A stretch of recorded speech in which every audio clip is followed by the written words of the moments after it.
दोस्तों, आजकल न्यूज़ में पाकिस्तान और आईएमएफ की सबसे ज़्यादा चर्चा होती है।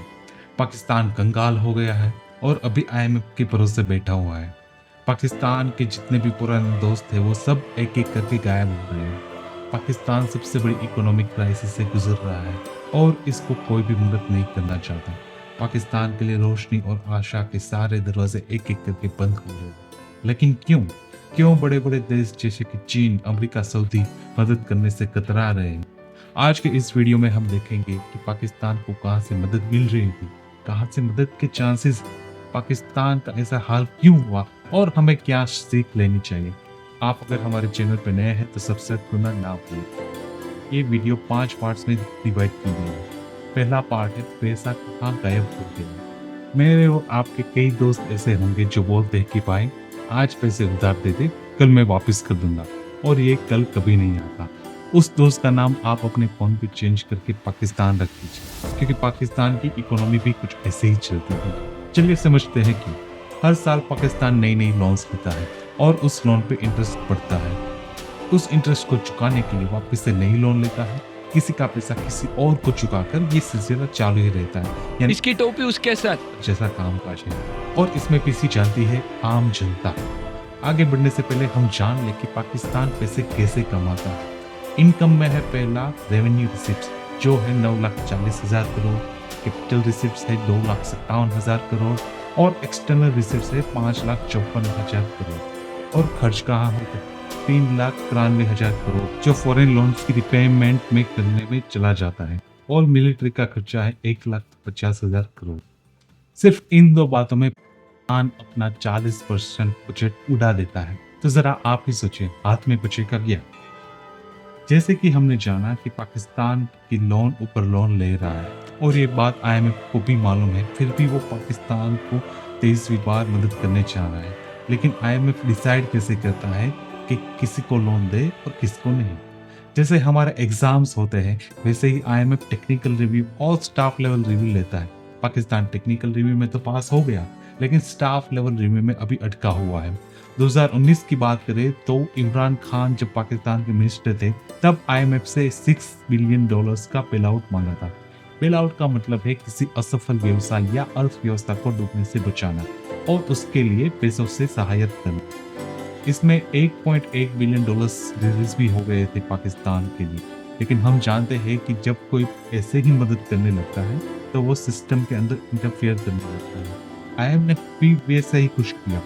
लोन देने से पहले कुछ ऐसी शर्तें लिखी, पाकिस्तान को समझ ही नहीं आया कि मदद ले या ना ले। आईएमएफ ने कहा कि आपको पैसे तो देंगे, लेकिन आपको इन पैसों का इस्तेमाल रेवड़ी पॉलिटिक्स में नहीं करना है। रेवड़ी पॉलिटिक्स यानी सब्सिडीज या फिर मुफ्त में कुछ दे देना। सरकार महंगाई कंट्रोल करने के लिए कई सारी चीजें मुफ्त में दे देगी, जैसे कि पानी, राशन, बिजली वगैरह। और हम जानते हैं कि जब तक महंगाई कंट्रोल में है, जनता भी खुश रहती है। और इमरान खान ने आईएमएफ के पैसों के साथ कुछ ऐसा ही किया। पॉपुलर बनने के लिए इमरान खान सरकार ने कुछ ऐसी सब्सिडीज जनता को भेंट कर दी, यानी आईएमएफ से पैसा लिया और जनता को बांट दिया। लेकिन यहाँ प्रॉब्लम, और हम ब्लेम सिर्फ इमरान खान को नहीं कर सकते, क्योंकि शहबाज शरीफ नई सरकार आई तब उन्होंने फेमस बनने के लिए भी यही रास्ता अपनाया, जो पाकिस्तान को बर्बादी की ओर ले चला। रेवड़ी पॉलिटिक्स देखकर आईएमएफ भी अभी बहुत ही ज्यादा स्ट्रिक्ट हो गया है।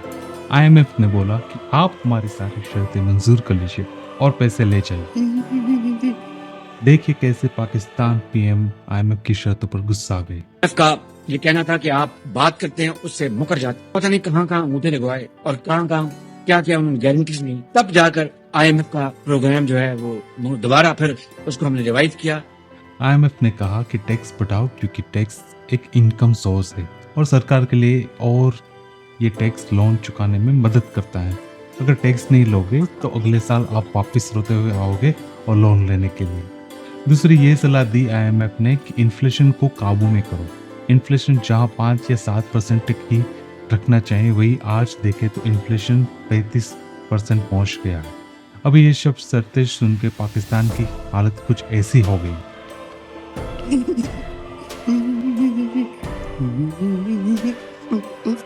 पाकिस्तान के नजरिए से देखे तो ये यहाँ पे एक तरफ खाई है तो दूसरी तरफ कुआं। इन्फ्लेशन को कम करने के लिए सब्सिडीज देनी होगी जो IMF को मंजूर नहीं है।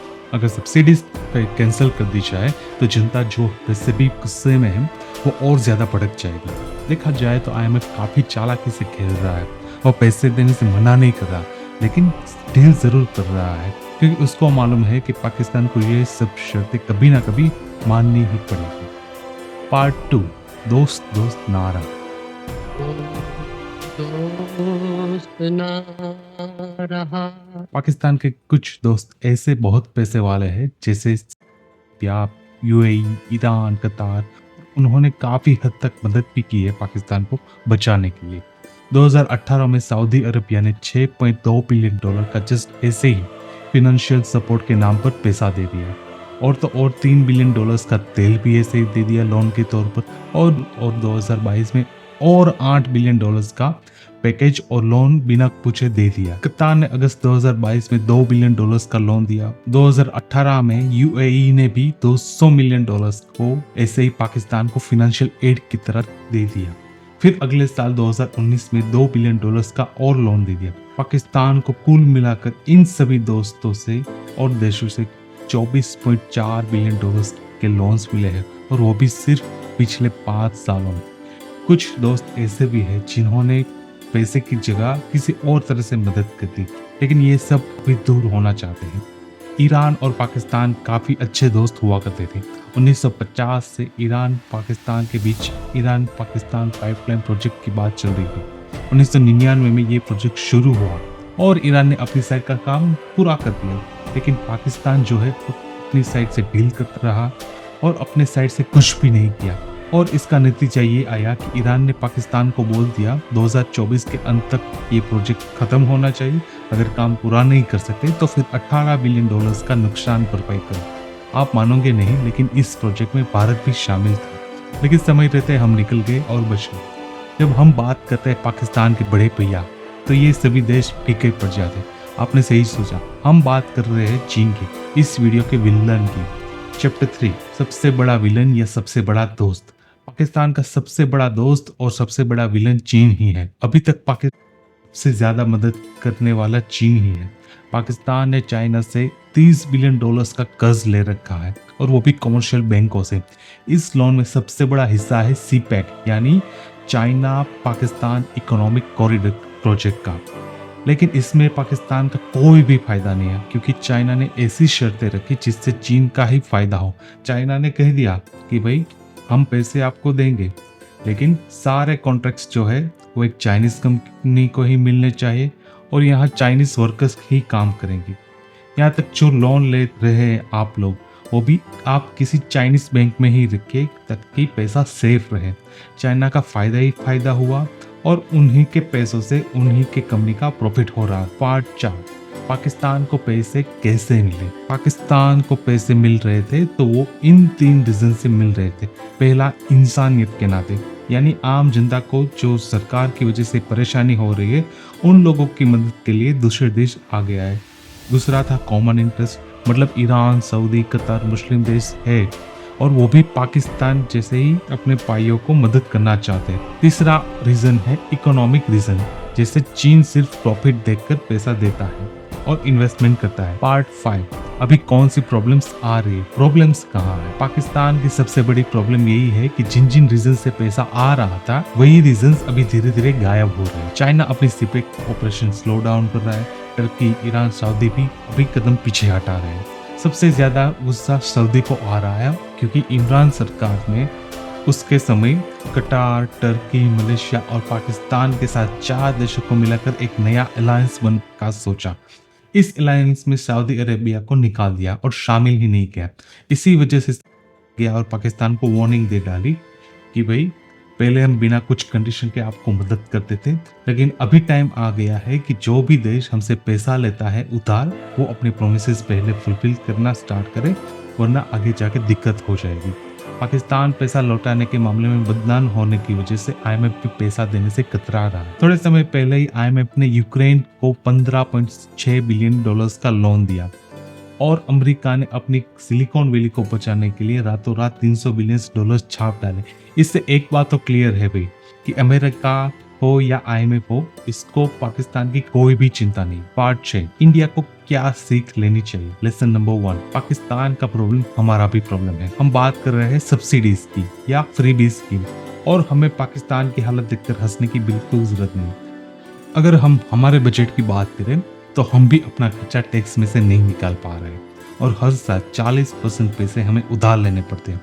हम देखें तो 10,79,972 करोड़ रुपए सिर्फ इंटरेस्ट पे करने में ही चले जाते हैं। जो आप और हमारे पैसे हैं टैक्स में, वो पैसा इंफ्रास्ट्रक्चर डेवलपमेंट या इन्वेस्टमेंट में यूज हो सकता है, वह सिर्फ लोन के इंटरेस्ट चुकाने में ही जा रहा है। 2022 में पाकिस्तान में भयानक बाढ़ आई और करोड़ों का नुकसान झेलना पड़ा पाकिस्तान, और पाकिस्तान की इकोनॉमी को सबसे बड़ा झटका लगा। अगर ऐसे ही कोई कुदरती आफत हमारे यहाँ पे आ जाए तो हमें भी बहुत दिक्कत हो जाएगी और हमें भी बहुत ही ज्यादा नुकसान हो जाएगा और हम लोन के चक्कर में पड़ जाएंगे। लेकिन लोन जो है वो हमें आगे नहीं बढ़ने देता और धीरे धीरे जहर की तरह काम करता है। लेसन नंबर 2, फ्यूचर के रिसोर्सेज को भी हमें ही बचाना पड़ेगा। अगर आज ही हम सब रिसोर्सेज यूज कर लेंगे तो कल हम क्या बचाएंगे और क्या खा पाएंगे। पाकिस्तान ने जो भी पैसे थे यूज कर लिए और अभी हालत ऐसी है कि कहीं से भी मदद नहीं मिल रही। लेसन नंबर 3, हमें गरीबी की साइकिल से निकलना पड़ेगा। बहुत सारी वजह है जिससे देश गरीब है। लोग के पास पैसा नहीं है, और पैसे नहीं है तो टैक्स भी नहीं भरते, और करप्शन की वजह से हम आगे नहीं बढ़ पाते। टैक्स से पैसा नहीं आता और IMF जैसी संस्था से हमें लोन लेना पड़ता है। ये लोग आम जनता को कुछ समय तक शांत रखने के लिए सब्सिडीज तो दे देते हैं, लेकिन लोन का सारा पैसा रेवड़ी पॉलिटिक्स में ही चला जाता है। सब्सिडीज एक टेम्पररी सॉल्यूशन है, जैसे बैंडेड। भारत मुफ्त में पानी, बिजली, राशन जरूर देता है, लेकिन इसका फायदा करप्शन करने वाले को ही चाहता है और गरीब गरीब ही रह जाता है। इस मामले में हम और पाकिस्तान एक ही लाइन पे खड़े हैं, लेकिन हम बस थोड़े लकी है कि हमारे यहाँ बड़ी बड़ी इंडस्ट्रीज हैं और ऑनेस्टली टैक्स देने वाले करोड़ों लोग हैं जो 1.4 बिलियन लोगों की रिस्पॉन्सिबिलिटीज अपने कंधों पर लेके फिरते हैं। लेसन नंबर 4, भारत में मैन्युफैक्चरिंग बढ़ाना होगा। अगर पेंडेमिक से पहले की बात करें तो ज्यादातर चीजें चाइना से आती थी, लेकिन अब चाइना की जगह वियतनाम से आ रही है। अगर पाकिस्तान का इंपोर्ट डेटा देखा जाए तो करीबन $3.7 बिलियन का इंपोर्ट मार्च 2023 तक हो गया है। मतलब पैसा दूसरे देश में जा रहा है, लेकिन दूसरे देश से पैसा आ नहीं रहा, और इसकी वजह से ही कम एक्सपोर्ट रेट पाकिस्तान में है। हमें यह कोशिश करनी होगी कि ज्यादा से ज्यादा हम मेड इन इंडिया प्रोडक्ट्स खरीदें। ज्यादातर भारत का ही फायदा होगा। ज्यादा फायदे जैसे कि भारत की इकोनॉमी को फायदा होगा और हमें भी कहीं ना कहीं फायदा होगा, क्योंकि ऐसे ही हम आत्मनिर्भर बनेंगे और आने वाली पीढ़ी की मदद कर पाएंगे। ऐसे ही वीडियो सबसे पहले देखने के लिए आप हमारे चैनल को सब्सक्राइब कीजिए, वीडियो को लाइक कीजिए और अपने दोस्तों या रिलेटिव्स को ये वीडियो जरूर शेयर कीजिएगा। और मुझे सुनने सभी का आभार। आप अगली वीडियो कौन से टॉपिक पे देखना चाहते हैं वो भी आप हमें कमेंट में जरूर बता सकते हैं। धन्यवाद।